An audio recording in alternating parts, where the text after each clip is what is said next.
Si Pablo at ang mga nagkukunwaring apostol. Ipagpaumanhin ninyo kung ngayon ay magsalita ako na parang hangal. Makadiyos na pagseselos kasi ang nararamdaman ko para sa inyo. Sapagkat tulad kayo ng isang dalagang birhen na ipinangako kung ipapakasal sa isang lalaki, si Kristo. Pero nag-aalala ako na baka malin lang kayo tulad ni Eva, na nalin lang ng ahas, at mawala ang inyong taus-pusong hangaring sumunod kay Kristo. Sapagkat madali kayong napapaniwala ng kahit sinong dumarating diyan na nangangaral ng ibang Jesus kaysa sa aming ipinangaral sa inyo. At tinatanggap din ninyo ang ibang uri ng espiritu at ang kanilang sinasabing magandang balita na iba kaysa sa inyong tinanggap sa amin. Sa tingin ko, hindi naman ako huli sa mga nagsasabi riyan na magagaling daw sila na mga apostol. Maaaring hindi ako magaling magsalita, pero sapat naman ang karunungan ko sa katotohanan. At iyan ay naipakita namin sa inyo sa lahat ng aming pagtuturo.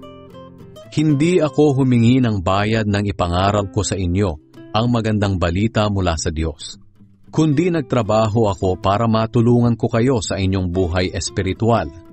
Masama ba ang ginawa kong ito? Tumanggap ako ng tulong mula sa ibang iglesia noong ako'y naglilingkod sa inyo. Parang ninakawan ko sila. Matulungan lamang kayo.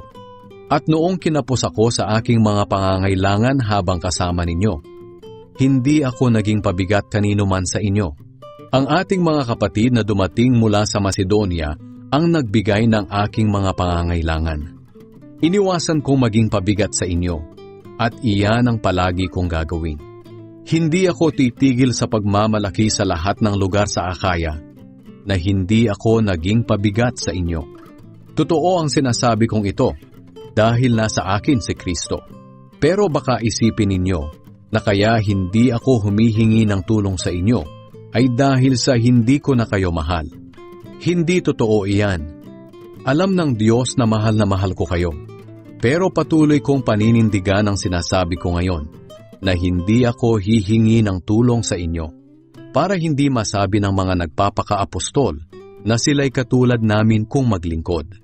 Sapagkat ang mga taong iyan ay hindi naman mga tunay na apostol, kundi mga manlilinlang at nagpapanggap lang na mga apostol ni Kristo. At hindi naman iyan nakapagtataka, dahil maging si Satanas ay nagkukunwaring anghel ng Diyos na nagbibigay liwanag. Kaya hindi rin nakapagtataka na ang kanyang mga alagad ay magkunwari ding mga alagad ng katuwiran.